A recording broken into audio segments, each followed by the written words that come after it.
लेकिन उज़मा साहिबा, ये बरगेज साहब आपकी इजाज़त से, क्योंकि आप मुझसे बात कर रहे थे ऑफ द रिकॉर्ड, कैमरा इन होने से पहले, लेकिन वो ऑफ द रिकॉर्ड तो नहीं थी, मेरे प्रोड्यूसर और पूरा स्टूडियो भी सुन रहा था।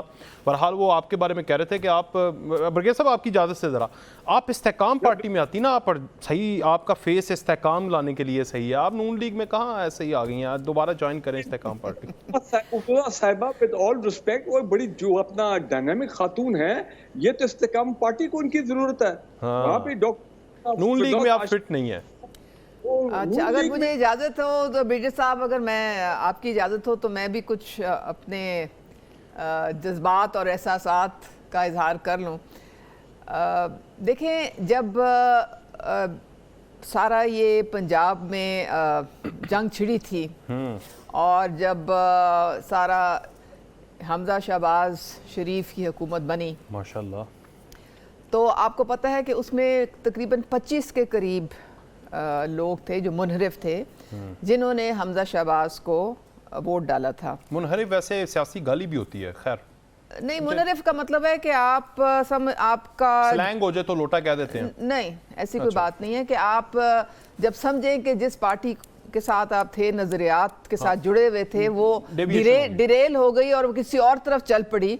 अब आप सबके सामने किस तरफ, और आपने अपने नजरियात पे कायम उसी तरह से तो रहे। आपने देखा कि नून लीग उन्हीं नजरियात पे आ गई और आपने नहीं, मैं ये कहना चाह रही हूँ कि उस वक्त हमारा सफर इकट्ठे हमने स्टार्ट किया था। उसमें सारे ये पार्टीज थी, उसमें जहांगीर तरीन का ग्रुप भी था, अलीम खान साहब का ग्रुप था, और एक हमारे असद खोखर साहब हैं, उनका भी ग्रुप था। तो उस वक़्त मैं जहांगीर तरीन साहब के ग्रुप में ही थी जी। 14 उनके MPs थे और मैं वाहिद खातून थी।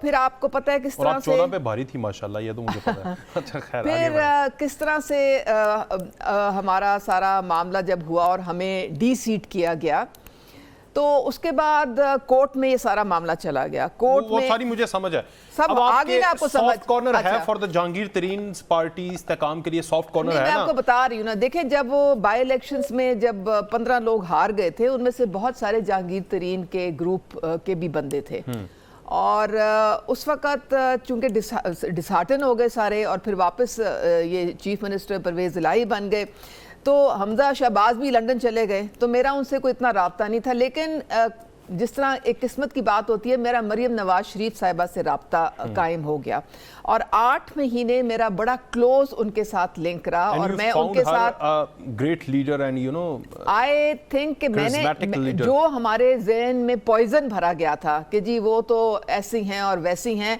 मैंने उनको एक बहुत कॉम्पिटेंट और एक फोकस्ड और एक बहुत, जिसे कहते हैं ना, हर चीज की उनको वो होल्ड है ग्रास पे, नहीं होल्ड है ग्रास पे, हर चीज की समझ है, समझ बूझ है, पॉलिटिकल विजडम है उनमें।